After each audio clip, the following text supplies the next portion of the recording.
तो जूलॉजी की क्लास में आपका स्वागत है। इसके पार्ट थोड़ा छोटे छोटे हो गए हैं, फिर भी उससे कोई दिक्कत नहीं। आपको क्वेश्चन से मतलब है, क्वेश्चन प्रैक्टिस से। छोटे हो वीडियो या एक लेक्चर में ही हो, थोड़ा नेटवर्क का प्रॉब्लम था, इसीलिए छोटे छोटे पार्ट में बनाया है मैंने। तो यहाँ तक हम लोग डिस्कस किए थे extra nuclear genes are present in, तो बताया था माइटोकॉन्ड्रिया और क्लोरोप्लास्ट में प्रेजेंट होते हैं। अगला क्वेश्चन है a sex mosaic is known as. Sex mosaic क्या कहलाता है? हेमीजाइगस, हर्मेफ्रोडाइट, गाइनेंडोमॉर्फ या फिर हेट्रोजाइगस। तो गाइनेंडोमॉर्फ इसको बोलते हैं सेक्स मोजेक। इसका मतलब क्या होता है? एक ही पार्ट में मेल और फीमेल दोनों। ABO blood group system is due to.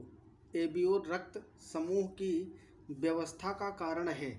Multiple factor inheritance, multiple allelism, incomplete dominance या फिर एपिस्टेसिस। इसका राइट आंसर है मल्टीपल एलिज्म। बहु एलीलता बोलते हैं हिंदी में इसको, बहु एलीलता। ठीक है, इसका मतलब जो ब्लड ग्रुप होता है इसको दो से ज़्यादा मतलब बहुत सारे एलील मिलकर, जीन के बहुत सारे टाइप मिलकर इसको ब्लड ग्रुप सिस्टम बनाते हैं ABO। जानते होंगे आप लोग IA, IB और I0, I0 बोलते हैं इसको। ठीक है, तो ये तीन प्रकार के हैं, दो से अधिक हैं, इसलिए इसको मल्टीपल एलिज्म बोलते हैं। Cell organelle devoid of DNA। कोशिकांग जिसमें DNA नहीं होता है, तो न्यूक्लियस में भी होता है DNA। माइटोकॉन्ड्रिया में देखो, न्यूक्लियस में तो 100% होता ही है। माइटोकॉन्ड्रिया में भी डबल स्टैंडर्ड सर्कुलर DNA होता है, जो प्रोकैरियोट्स में पाया जाता है, बैक्टीरिया में। प्लास्टिड में भी डबल स्टैंडर्ड सर्कुलर DNA पाया जाता है, लेकिन राइबोसोम में किसी भी प्रकार का DNA नहीं होता है। राइबोसोम जो हैं ये नॉन मेम्ब्रेनस स्ट्रक्चर है, प्रोटीन सिंथेसिस करते हैं, प्रोटीन की फैक्ट्री होते हैं प्रोटीन सिंथेसिस की। अगला question, the process of sucking of fluid from the cell surface is called. कोशिकीय सतह द्वारा तरल द्रव के चूषण की प्रक्रिया को क्या कहते हैं? ये है सेल। यहाँ पे लिक्विड मटेरियल था, कैसा था? Liquid material.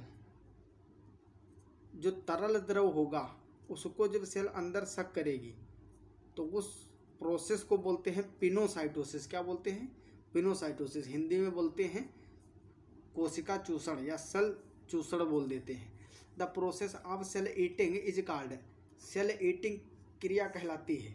मतलब उसी प्रकार से सेल है और ये सॉलिड पार्टिकल को ईट कर रही है। क्या कर रही है? सॉलिड पार्टिकल को। ये कैसे हैं? Solid particle. ठीक है, इसको जब ईट करेगी तो इसको बोलते हैं फैगोसाइटोसिस। फैगोसाइटोसिस में भी दो टाइप होते हैं, एंडोसाइटोसिस और एक्सोसाइटोसिस। मतलब सॉलिड पार्टिकल अंदर से बाहर भी जा सकते हैं, जब अंदर से बाहर जाएंगे इसको बोलते हैं एक्सोसाइटोसिस, और जब बाहर से अंदर आएंगे तो इसको बोलते हैं एंडोसाइटोसिस। ठीक है, तो ये प्रोसेस फैगोसाइटोसिस के अंदर आते हैं, इसको भी याद रखेंगे। The name protoplasm was given by. जीव द्रव्य नाम किसने दिया था? तो सबको पता ही होगा, पुरकिंजे ने दिया था। क्या दिया था? Purkinje. Protoplasm was regarded as the physical basis of life by. जीव द्रव्य जीवन का भौतिक आधार है। फिजिकल बेसिस ऑफ लाइफ किसने बताया था प्रोटोप्लाज्म को? हक्सली ने। तो हाँ, यही राइट आंसर आप सबको पता है, पहले मैंने क्वेश्चन करवाया है। हक्सली ने सन 1868 में इन्होंने बताया था जो प्रोटोप्लाज्म होता है ये जीवन का भौतिक आधार होता है, physical basis of life. Which of the following is correct pair. निम्नलिखित में से कौन सा जोड़ा सही है? DNA सिंथेसिस राइबोसोम में। गलत हो गया, राइबोसोम में प्रोटीन सिंथेसिस होती है। Protein synthesis smooth endoplasmic reticulum, ये भी गलत है। स्मूथ एंडोप्लाज्मिक रेटिकुलम जो होता है इसमें लिपिड का संश्लेषण होता है। एरोबिक रेस्पिरेशन क्रिस्टी में, ये सही है आपका। एरोबिक रेस्पिरेशन जो है क्रिस्टी पे होता है। सुसाइडल बैग किसको बोलते हैं? लाइसोसोम को। यहाँ डिक्टियोसोम लिख दिया। Cell organelles found only in plants. कोशिका अंगक जो केवल पौधों में पाया जाता है। माइटोकॉन्ड्रिया पौधों में, जीवों में सब में पाया जाता है, प्लांट और एनिमल। राइबोसोम भी सब में पाए जाते हैं। गोल्जी कॉम्प्लेक्स भी पाए जाते हैं ज़्यादातर, पादप में भी और जीवों में भी जो जंतु होते हैं जो प्लास्टिड होते हैं वो केवल प्लांट में पाए जाते हैं। ठीक है, हरे होते हैं ना, क्लोरोफिल प्लास्टिड, तो उसी में पाए जाते हैं केवल प्लांट में। Thylakoids are constituents of, thylakoid घटक होते हैं किसके, क्लोरोप्लास्ट, माइटोकॉन्ड्रिया, एंडोप्लाज्मिक रेटिकुलम या फिर राइबोसोम्स। तो थैलाकॉइड किस में होते हैं, क्लोरोप्लास्ट में। ये है क्लोरोप्लास्ट, इसका ल्यूमेन है ये। ठीक है, क्लोरोप्लास्ट के ऊपर भी दो परत होती हैं, इनर मेम्ब्रेन, आउटर मेम्ब्रेन या इंटर मेम्ब्रेनल स्पेस होता है।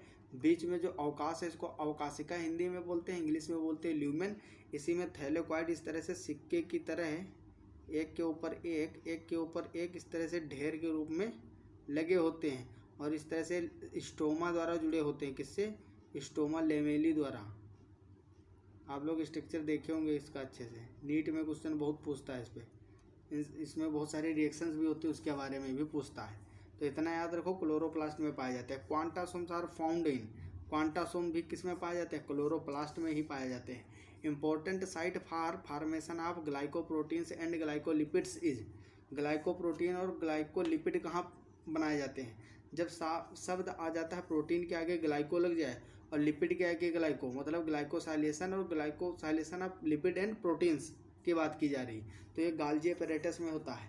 जो प्रोटीन राइबोसोम बनाते हैं, देखो राइबोसोम क्या किया, प्रोटीन बनाया। ये प्रोटीन कहाँ गया, गोल्जी बॉडी में। गोल्जी बॉडी ने थोड़ा सा ग्लूकोज लगा दिया उसमें, कार्बोहाइड्रेट, तो ये प्रोटीन क्या बन गया, ग्लाइकोप्रोटीन। तो प्रोटीन बना राइबोसोम में, लेकिन ग्लाइकोप्रोटीन कहाँ बना, गोल्जी बॉडी में। इसी तरह से लिपिड का संश्लेषण हुआ एंडोप्लाज्मिक रेटिकुलम में और वहाँ से गया गोल्जी बॉडी में। गोल्जी बॉडी ने क्या किया, थोड़ा सा कार्बोहाइड्रेट जोड़ दिया उस लिपिड में, तो बन गया ग्लाइकोलिपिड। तो ग्लाइकोलिपिड ग्लाइकोप्रोटीन कहाँ बनते हैं, गाल्जी अपैरेटस के अंदर बनते हैं।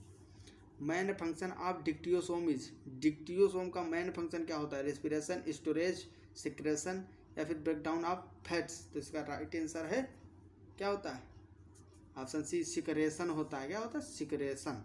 The endoskeleton of cell is made up of, कोशिका का अंतः कंकाल बना होता है किस चीज़ का, सेल वॉल का, माइटोकॉन्ड्रिया का, साइटोप्लाज्म या एंडोप्लाज्मिक रेटिकुलम। तो आप सबको पता होगा एंडोप्लाज्मिक रेटिकुलम जो होते हैं सेल के अंदर इस तरह की संरचनाएं होती हैं एंडोप्लाज्मिक रेटिकुलम। ठीक है, ऐसे तो ये स्केलेटन बनाती है, इसका सेल का स्केलेटन बनाने में हेल्प करती है एंडोस्केलेटन, अंतः कंकाल। Lysosomes VR discovered by, lysosome की खोज किसने की थी, डी डुवे ने किया था। किसने किया था, डी डुवे ने। कम समय में ज़्यादा से ज़्यादा क्वेश्चन प्रैक्टिस करो, और जितने मैंने जूलॉजी के इंपॉर्टेंट क्वेश्चन करवाए हैं सारे लेक्चर आप देख के कई बार रिवाइज करके फिर जाना।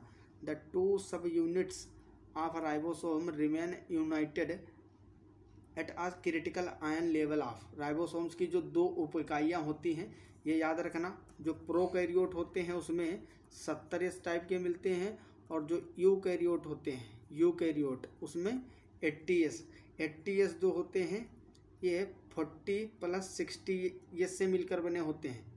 किससे किससे, 40 और 60 से। और ये जो होते हैं 30 + 50 से मिलकर बने होते हैं। ठीक है, तो ये याद रखना आप लोग।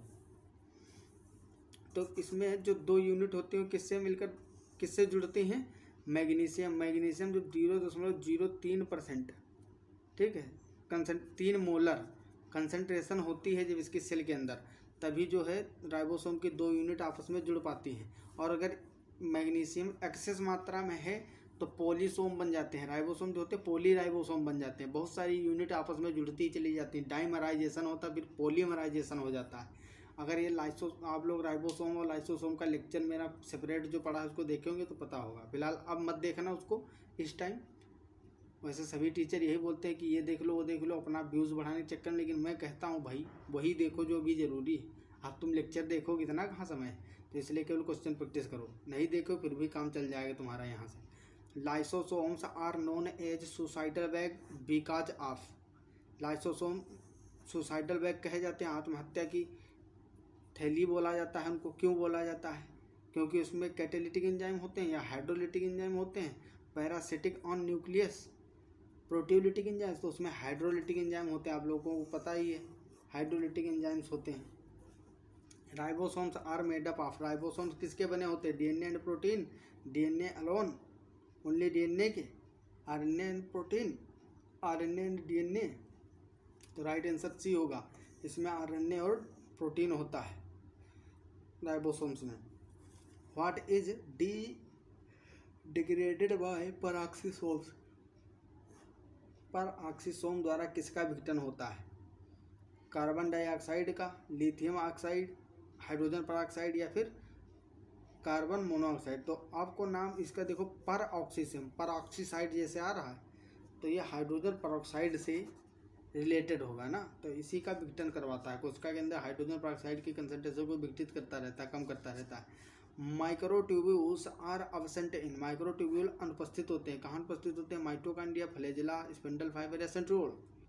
तो इसका राइट आंसर है माइटोकॉन्ड्रिया। माइटोकॉन्ड्रियम क्या जरूरत है इसकी?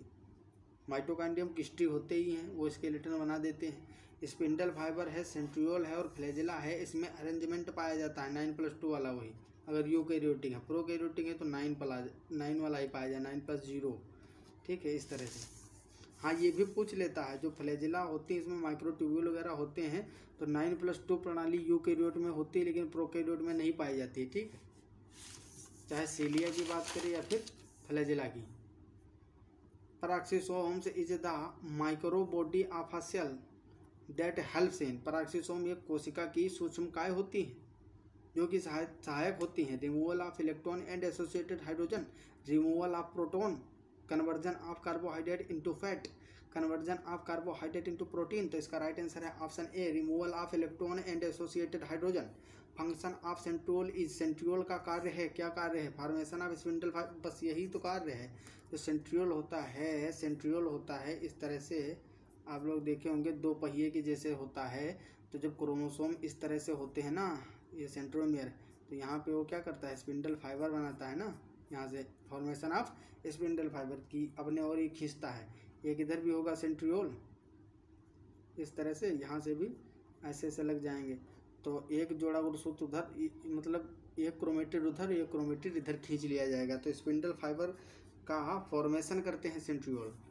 The function of centrosome is, centrosome का क्या कार्य है? सेंट्रोसोम, सेंट्रोसोम का inhibition of cell division, yes कर सकता है। इनहिबिशन ऑफ, नहीं सॉरी, इनहिबिशन कहाँ करवाए? सेल डिवीजन का इनहिबिशन ये कैसे कर सकता है? तो सेंट्रोसोम है। Centrosome is a part of chromosome, एक प्रकार का ये कॉन्स्ट्रिक्शन है, उसमें कॉन्स्ट्रिक्शन हो जाता है, लेकिन ये इनहिबिट नहीं कर सकता है सेल डिवीजन को।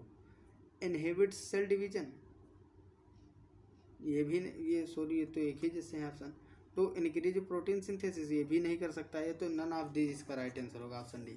आ plate cell, a plant cell, a plant cell usually differs from an animal cell in the absence of, जो प्लांट की सेल होती है एनिमल सेल से क्यों डिफरेंट होती है? पादप कोशिका साधारणतः प्राणी कोशिकाओं से भिन्न होती है किसके अनुपस्थिति के आधार पर? Ribosome, centriole, mitochondria, endoplasmic reticulum. Ribosome सब में मिलेंगे, माइटोकॉन्ड्रिया भी दोनों में मिलेंगे, एंडोप्लाज्मिक रेटिकुलम भी प्लांट और एनिमल दोनों मिलेंगे, लेकिन जो सेंट्रियोल होते हैं ये केवल ओनली कहाँ मिलते हैं? ओनली एनिमल में मिलते हैं। किसमें? ओनली एनिमल में। तो आई होप ये क्वेश्चन भी आपको समझ में आ गए होंगे, और आपके एग्जाम से लगभग 2-3-4 घंटे पहले मैं एक वीडियो और अपलोड कर दूंगा, थोड़ी सी मेहनत और करके एक बना के लेक्चर जिसमें और इम्पोर्टेंट क्वेश्चन, जो कि हो सकता है उसी में से 4-5 क्वेश्चन फंस जाएँ आपके। तो मैं अपनी पूरी मेहनत लगा रहा हूँ, पूरा एफर्ट लगा रहा हूँ कि आपके नंबर अच्छे आ जाएँ, क्योंकि दोनों एग्ज़ाम आपके अच्छे हुए हैं, केमिस्ट्री और बॉटनी के। अगर जूलॉजी का भी आप निकाल लेंगे तो आपकी मेरिट अच्छी बन जाएगी। और सेकंड सेमेस्टर मेरे हवाले छोड़ दो, क्योंकि अगर सेकंड सेमेस्टर का लेक्चर पूरा आप देखोगे, पूरे नोट्स बनाओगे, तो ये क्वेश्चन प्रैक्टिस जो करवा रहा हूँ ना, वो कल को तुम खुद करवाओगे, इतना एक्सपीरियंस हो जाएगा। क्योंकि मेरे लेक्चर तुम लोग किए कहाँ हो? अभी मैं लेट स्टार्ट किया हूँ यूट्यूब पे पढ़ाना, ऑफलाइन पढ़ाता था, ऑफलाइन अभी भी पढ़ाता हूँ। तो जब लेक्चर करोगे आप लोग, तो पूरे लेक्चर में जितने भी टॉपिक हैं आपके यूनिट वाइज एक एक टॉपिक डिटेल में लिखवाऊंगा, नोट्स भी प्रोवाइड कराऊंगा अपनी खुद की वेबसाइट पे। ठीक है, सब कुछ पूरा मटेरियल मिलेगा। तो इतना आप लोग प्रैक्टिस करें। जो ऑलरेडी इससे पहले अपलोड किया हूँ मैं MCQ टाइप वाला जूलॉजी का, उसको भी आप लोग कंप्लीट कर लें, सब देख लें जल्दी जल्दी, स्पीड में, ताकि जितने ज़्यादा आप मल्टीपल क्वेश्चन कर पाओगे उतने ज़्यादा आपका फ़ायदा होगा। और मैं क्वेश्चन करवा दूंगा कुछ। तो मिलते हैं अगली क्लास में, पढ़ाई अच्छे से करते रहो। तब तक के लिए okay bye, all the very best.